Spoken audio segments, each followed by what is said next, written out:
Ya, halo teman-teman, ketemu lagi dengan saya di Rayudi Channel.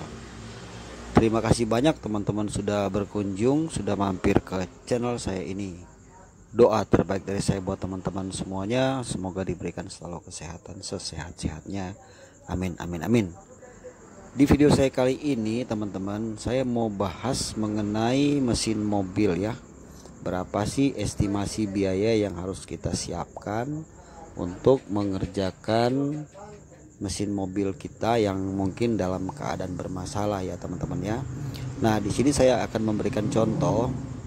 Kebetulan saya memang ada yang saya garap di bengkel ya. Ini mobil untuk Suzuki S-Team 1300 cc. Ini saya jadikan contoh ya teman-teman ya. Nah, awal cerita mobil ini ya, atau mesin mobil ini itu ngebul ya teman-teman ya. Jadi ada asap di knalpot, otomatis dong oli mesin kan pasti berkurang dan mesinnya kan pasti terganggu ya.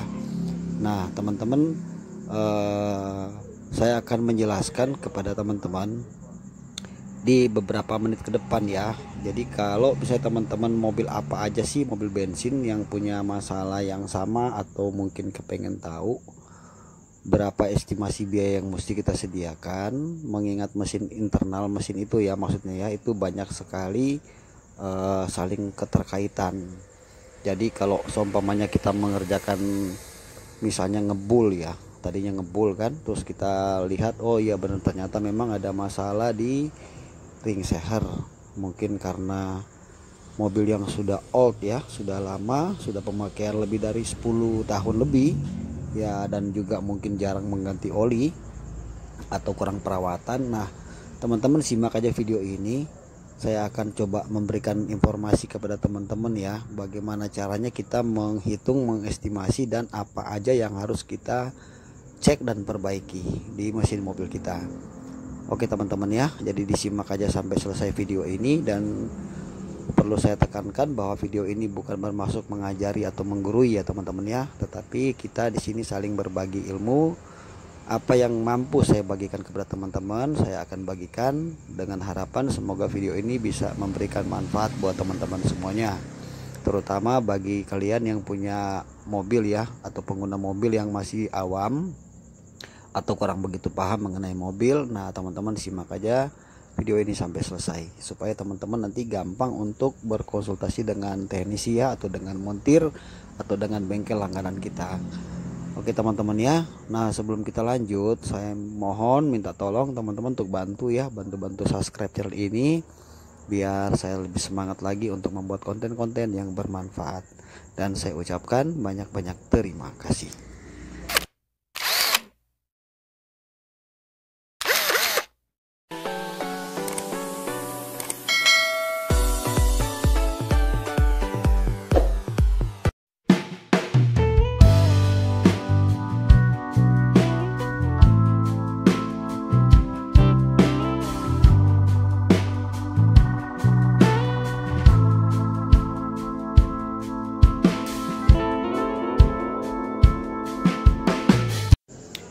Ya oke teman-teman. Jadi sebagai pemilik mobil ya teman-teman, kita harus paham bahwa di mobil itu kan ada namanya servis rutin ya. Bahwa di kilometer sekian kita harus membawa kendaraan kita untuk diservis. Saya ambil contoh ya, misalnya AC ya, yang gampang aja ya. AC mobil kita itu kan kalau masih kita rasa dingin ya kan, pemakaian sebulan, 2 bulan, setahun, 2 tahun, 3 tahun, kita masih merasa bahwa AC itu kan oke-oke aja.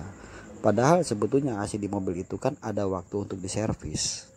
Nah karena kita cuekin ya, kita nggak mau pergi untuk bawa mobil kita ke bengkel AC untuk servis AC secara rutin, maka yang terjadi adalah kompresor AC-nya atau bagian yang lain yang berhubungan dengan AC mungkin saja nanti akan tiba-tiba rusak.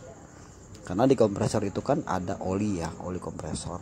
Nah, sehingga jangan kaget bahwa suatu hari nanti ketika bengkel AC memvonis ya, atau mengatakan bahwa kompresor AC-nya rusak, dan kita kaget sekaget-kagetnya dengan harga kompresor yang wow gitu kan. sekian juta rupiah. Nah kalau kita misalnya rutin servis ya, per 6 bulan kita servis, kalau mobil dipakai rutin misalnya ya, maka kita akan terhindar dari kerusakan yang berat.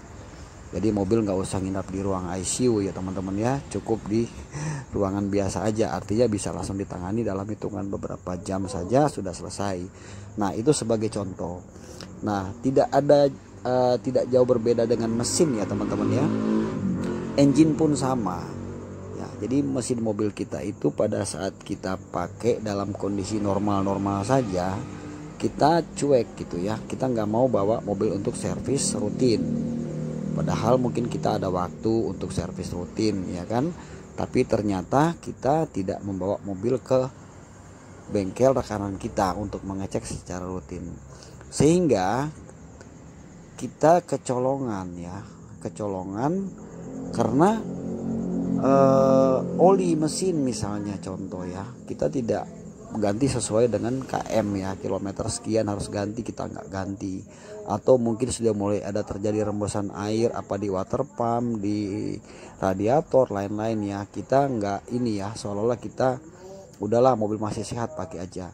Nah mesin kalau misalnya begitu, akhirnya yang terjadi apa teman-teman, yang tadinya cuma harus kita servis biasa, akhirnya kita harus mengalami namanya turun mesin. Kalau misalnya contoh ya, mobil itu sampai overheat panas, kemudian pecahlah si packing cylinder head atau melengkunglah si cylinder headnya, otomatis dong mobil harus nginap di bengkel ya kan, harus turun mesin setengah. Itu kalau misalnya hanya di situ saja penyakitnya, tapi kalau misalnya merembet kan bisa lebih parah teman-teman. Nah jadi penting sekali buat teman-teman ya yang punya mobil tua, mobil yang baru, mobil apa aja, harus mengadakan pengecekan rutin. Tapi kalau misalnya memang teman-teman mengalami permasalahan yang hari ini terjadi ya, sudah lakukan pengecekan rutin, tapi kemudian ya karena something atau sesuatu hal sehingga mesin mobil kita harus mengalami turun ya, seperti contoh di mobil ini, maka yang harus kita pahami ya teman-teman ya, kita lihat dulu apa yang menyebabkan mesin mobil kita ini harus turun ya.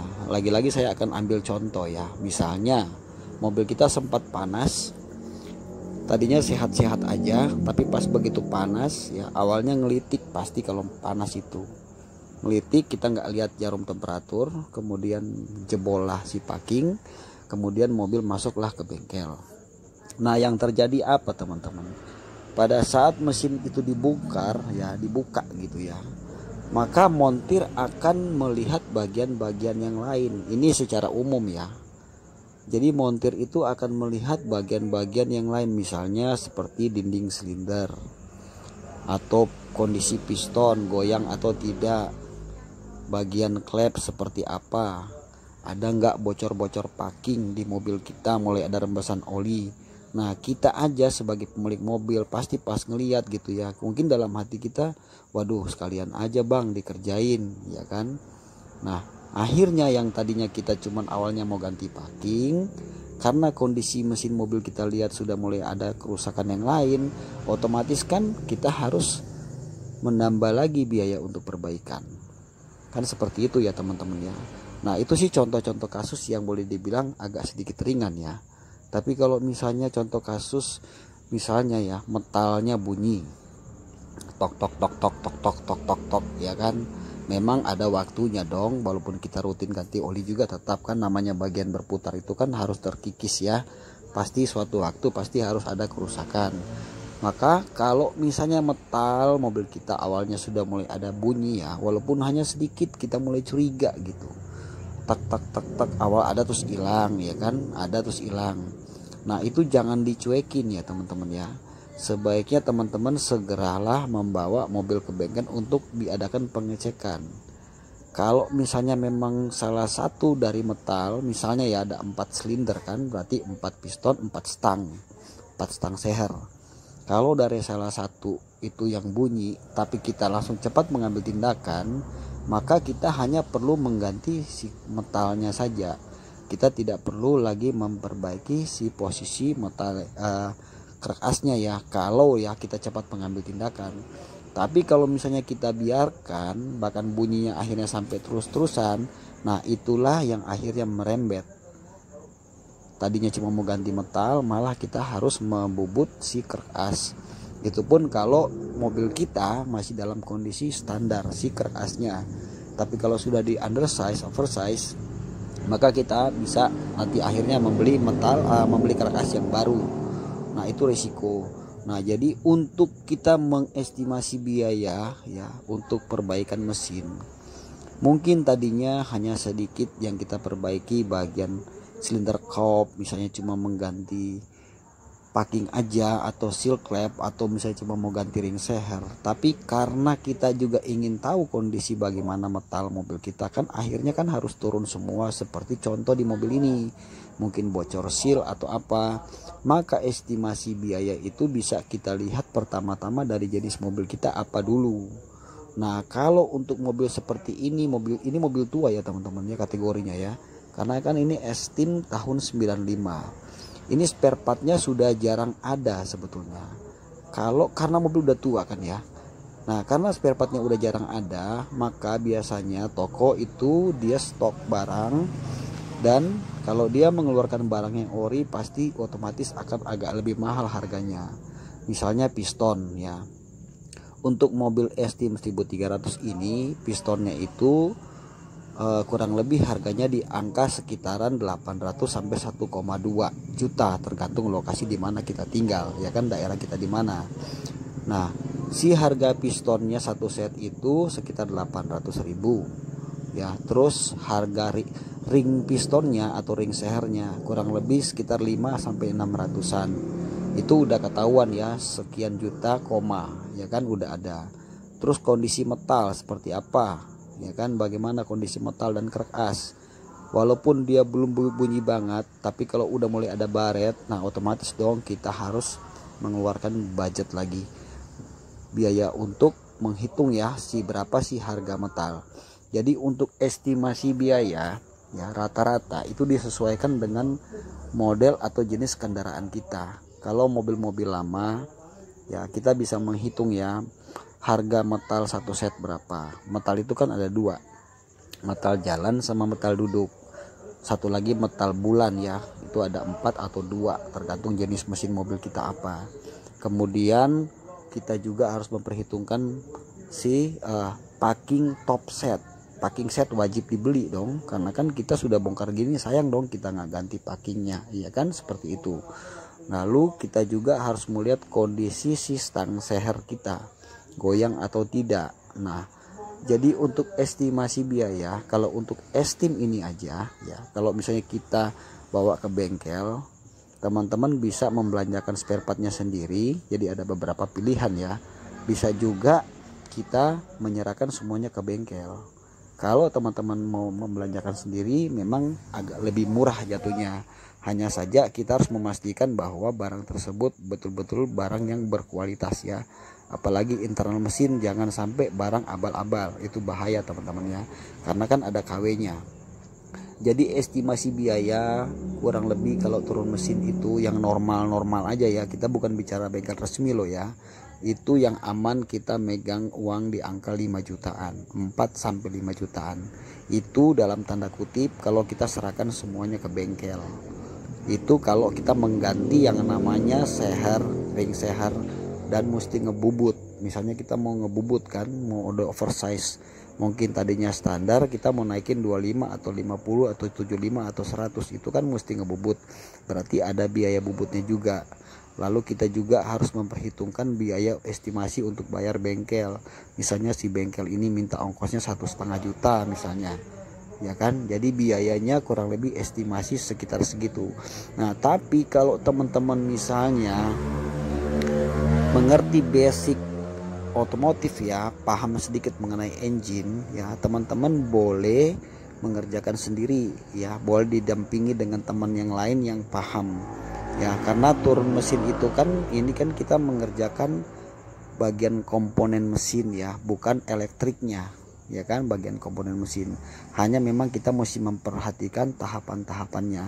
Nah jadi kalau misalnya teman-teman menyerahkan ke bengkel dan memang kerusakannya sudah kurang lebih seperti yang saya sebutkan tadi ya, apalagi kalau mungkin nanti nambah dengan namanya plat kopling set ya, yang masih berhubungan dengan engine ya teman-teman ya. Kalau koplingnya udah tipis, pas diturunin gini kan kelihatan tuh kopling tipis. Nah maka itu juga kita harus memperhitungkan.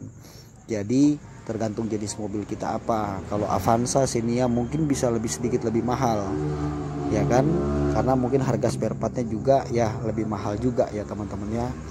Nah jadi saya sih hanya mau pesan sama teman-teman, kalau misalnya teman-teman punya mobil tua, apalagi ya mobil-mobil lama ya, atau mungkin mobil-mobil sekarang juga yang masih tahunnya masih muda, jangan dicuekin. Namanya oli itu harus rajin diganti ya kan. Oli tidak boleh sampai terlambat, dan pilihlah oli yang sesuai dengan rekomendasi atau buku panduan ya. Jadi jangan pakai oli yang aneh-aneh, karena itu bisa memicu yang namanya terjadi penumpukan kotoran atau menutupi saluran oli ya teman-teman ya. Kalau pakai oli sintetik terlalu tinggi, maka nanti akan tertutup jalur-jalur oli yang ada di dalam mesin, sehingga itu bisa cepat merusak bagian-bagian mesin mobil kita, apakah itu metal, kerkas, piston dan lain-lain teman-teman. Jadi rutin untuk membawa mobil kita cek rutin ya, tune up rutin gitu ya.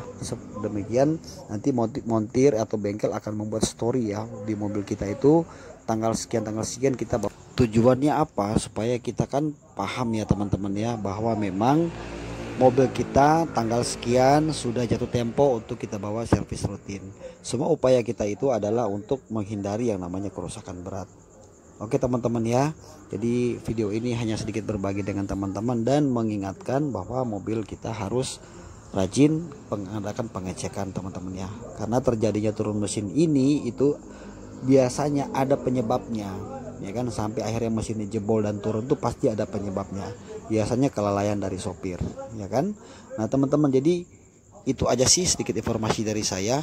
Saya doakan teman-teman yang punya mobil yang masih di bengkel, sekarang lagi di ruang ICU ya, cepat-cepat sembuh ya teman-teman ya, dan mudah-mudahan rezekinya ada untuk biaya perbaikan. Oke teman-teman, mungkin ini aja video saya yang bisa saya bagikan buat teman-teman semuanya. Saya ucapkan banyak terima kasih sudah menonton. Lebih dan kurang mohon dimaafkan. Kita hanya saling berbagi di sini. Mudah-mudahan mendatangkan manfaat.